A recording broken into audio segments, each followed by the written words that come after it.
어쩐 일로 이렇게 나오셨어요? 네, 우리 아이들을 작품이 있다라고 해서 제가 지금 와봤는데요. 정말 유치원 그리고 또 초등학교 학생들이라고 하는데 여기 이제 교사 작품들인 것 같고요. 아이들 작품 볼 때 정말 대단하다는 느낌이 들어요. 왜냐하면 그 색을 자기 마음에 들어가는 색을 칠했을 거 아니에요? 근데 그 칠하는 것 자체가 정말 그 아이들의 마음이 담겨 있는 듯한 느낌? 너무 순수한 느낌? 그리고 때가 묻지 않은 느낌? 그리고 즐거워하는 느낌? 그리고 행복해하는 느낌이 저에게 느껴져요. 그게 정말 작품을 보는 사람이나 작품을 그리는 사람이 그게 소통이지 않을까 그런 생각이 좀 들어요. 정말 신기해요. 왜냐하면 전문가든 전문가 아니든 그 자기의 색을 표현한다는 것 자체가 정말 굉장한 그 노력에 의해서 색을 표현하는 건데 그런 것들을 보면서 자기 마음을 담는다는 것 자체가 참 깊이 있고 아름답고 그리고 행복해 보이는 모습들. 그래서 그 아이들이 이제 어른이 되었을 때 자기가 행복을 만들어 갈 수 있는 그런 기초가 되지 않을까? 저는 그런 생각이 좀 들어요. 예, 너무 작품이 좋아요. 더 잘하는 것 같은데요, 선생님. 아마도 감독님이 말씀하시는 내용은 관점에서 아마 좀 차이가 나지 않을까라는 생각이 들어요. 순수함, 그리고 자기가 이제 첫 발을 내디뎌서 얼마 되지 않은 그런 상황에서 그림을 그렸을 때 거기서 나오는 그 아름다움, 그리고 진솔함, 그리고 순수함, 그리고 그 아이의 흠집이 없는 그 마음들이 여기에 담겨 있다 보니까 아마 감독님이 그렇게 느끼시는 것 같은데 뭐 저도 그렇게 보고 있습니다. 왜냐하면 정말 그 아이들의 마음은 아무런 어떤 영향을 받지 않고서 그림을 그리는 거잖아요. 자기가 본 행복한 모습들, 그리고 자기가 본 모습들에 대한 것들을 이 캠퍼스에 옮기는 거잖아요. 그래서 캠퍼스에 옮긴다는 것은 정말 자기 마음을 옮기는 거라서 아마 순수하게 보일 것 같습니다. 예, 잘 보시는 것 같은데요. 예, 그 아이들이 이제 이거 그림을 그린다는 것은 너무 귀중하다고 생각을 해요. 왜냐 그러면 자기가 말로 표현할 수 있지만 자기의 마음과 생각을 그림을 통해서 하는 거잖아요. 그래서 자기 마음을 다른 방법으로 표현하는 것들, 이런 것들을 지금 아이들은 배워나가는 거거든요. 그러면 그렇게 내 마음을 다양하게 어떻게 표현할까라고 하는 것에 이 미술 아니면 작품에 속하는 것이잖아요. 그래서 정말 아이들이 여러 분야로 여러 각도에서 표현할 수 있는 것을 배우고 익히고 이렇게 캠퍼스에다가 노력해서 자기의 마음을 담는다면 아마도 이 부분은 아이들이 성장을 할 때 가장 기준점으로 둔다 보면 창의력, 그 창의력만큼은 아주 베스트지 않을까. 그래서 우리가 이제 전 세계를 보게 되면 예술인들에게는 특별한 혜택들이 있습니다. 그 특별한 혜택들이 뭐냐면 예술인들이 그 사회를 이끌어 나가는 창의력인 어떤 생각을 가지고 있기 때문에 이런 예술 행위를 하지 아니하면 사회가 정체되는 거거든요. 뭐 영국이 그랬고, 뭐 미국이 그랬고, 뭐 프랑스, 이태리, 뭐 어느 나라든 다 그런 형상이거든요. 그래서 예술가들에게 대우를 해주는 그런 시스템인데 아이들이 이런 것을 정말 아주 깊이 있게 접근할 수 있는 상황이잖아요. 그리고 정말 이렇게 아이들이 그냥 집에서 그리고 또 다른 종에다 그리고 다른 뭐 캠퍼스에다 그리고 그러는 것이 아니라 정말 이곳에 많은 사람들이 오가는, 여기는 인사동이잖아요.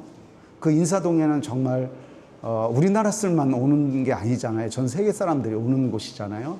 이런 곳에 자기의 작품이 걸려 있다라고 한다면 정말 자기의 자긍심도 생길 것이고, 또 이것이 다른 사람의 눈에 어떻게 비칠 것이냐라고 하는 부분을 생각을 아마 할 것 같아요. 그래서 지금 이 상황에서 아이들이 이렇게 그림을 그린다는 것은 정말 창의력, 나를 다른 방법으로 내 마음을 표현하고 생각하고 전달할 수 있는 어떤 매개체이기 때문에 이 아이들은 이렇게 하는 것이 정말 아름다운 일이고 좋은 일이라고 저는 생각을 하죠.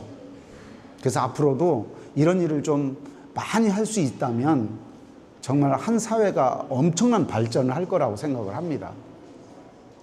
그거는 이제 문화의 차이라고 생각을 해요. 그러니까 이제 이런 거죠.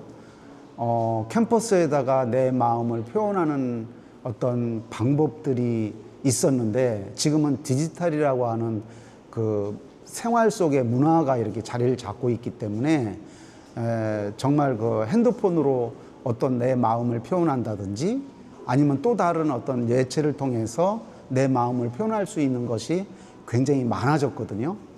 근데 이제 그렇게 많아졌지만 그래도 미술에 관련된 부분에 있어서는 아이들이 정말 관심이 전 많다라고 봐요. 우리가 어른들 눈에 봤을 때는 이게 다양성 때문에 이렇게 좀 퍼져 있다라고 느껴져서 이쪽이 좀 부족하다라고 생각을 하지만 실질적으로 아이들은 그 마음을 표현하는 방법이 여러 가지이기 때문에 이쪽이 좀 줄어들었다라는 느낌이 들지만 그러나 실질적으로는 그렇지 않다는 거죠. 제가 보는 관점은 그런 거죠. 그래서 아이들이 그림을 그릴 때 이 그림만이 꼭 어떤 그 나의 마음을 표현하는 게 아니라 정말 어떤 면에서도 아니면 핸드폰에다가 자기가 손가락을 눌러서 아니면 조금씩 그림을 보면서 자기가 상상할 수 있는 그런 것들도 이거의 어떤 미술 작품이라는 것의 연장성산에 있기 때문에 이것은 뭐 변하지 않는다고 그렇게 생각을 해요. 그래서 아이들이 이런 모습에 관련된 거, 우리는 아이들을 보면서 다양성을 봐줘야 되고 그것 또한 미술의 일부분이다 이렇게 봐줬을 때 정말 이 사회가 그 아이들에게 보는 관점이 달라지지 않을까 저는 그렇게 생각합니다. 네. 사실은 이 캠퍼스에다가 그림을 그린다는 것 자체는 자기 혼자만의 그 그림도 있지만 함께 어우러져서 그림을 그리는 것이기 때문에 이 부분에 관련된 부분으로 접근을 한다라고 하면 앞으로도 아마 함께 이렇게 같이 활동을 하고 같이 이렇게 해야 될 일들이 있다라고 생각을 해요. 그래서 그런 부분들이 좀 더 발전되고 또 어른들도 마찬가지로 어떻게 보면 지금의 시대는 많은 그 디지털이 앞서 있지만 그래도 이런 부분에 대해서 어른들이 조금 더 관심을 갖고 또 해준다고 그러면 창의력에 관련된 부분 또 그 창의력이 하는 것 자체는 삶의 어떤 그 행복을 찾아가는 길에 창의력이라는 것이 굉장히 중요한 위치를 차지하고 있기 때문에 그 차지하는 것 자체가 이런 부분을 통해서 할 수 있을 거라 저는 이제 그렇게 생각을 하죠. 저는 이제 작품을 하면서 느끼는 것이 뭐냐면 이 작품에 관련된 것이 한국의 문화를 어떻게 하면 세계에 알릴까라는 관점이 가장 커요. 그래서 한국 문화 10대 안에 들어가는 작품을 만든 거죠. 예를 들자면 사적지, 또 인간문화재, 또 뭐 도자기라든지 아니면은 뭐 태권도도 그 한국 문화에 속하죠. 무술이지만 이런 것들을 10대 안에 들어가는 문화재 같은 것을 주제로 해서 이제 한국 K 아트 컬처라는 작품으로 지금 하고 있죠. 물론 그것은 사진이 아주 기본 바탕이 되고 현대미술로서 12단계를 거쳐서 작품이라고 하는 관점으로 현대미술로 하는 관점으로 이제 하기 때문에 제 작품은 그렇고요. 아이들에게 얘기할 수 있는 것이 있다면 그 아이들만큼은 이런 그림을 하면서 자기의 모든 생각들이 들어가 있는 거거든요. 정말 모든 생각들이 들어가 있는 거예요. 그래서 여기에는 행복도 약간의 아픔도 아이들 안에는 그런 것이 여기에 들어가 있어요. 그래서 이 아이들에게 정말 이런 기회가 만들어진다면 상당 부분 더 좋을 것이다. 그리고 이렇게 전시를 통해서 이런 것이 계속해서 이어진다면 아이들에게 더 많은 어떤 그 사랑 이런 것들을 더 전달할 수 있는 기회가 되지 않을까 그렇게 생각합니다. 예, 저는 뭐 한 달에 이제 저도 작업을 해야 되잖아요. 그래서 작업하는 시간 외에는 이렇게 이제 작품을 보게 되고 감상하게 되고 소통하게 되는데 이제 이렇게 나와서 하는데 많이는 못하지만 하루 이틀 정도 이렇게 나와서 하고 나머지는 올인해서 제 작업을 하고 있기 때문에 정말 이런 기회가 정말 소통이 되는 그런 시간이 될 것 같습니다.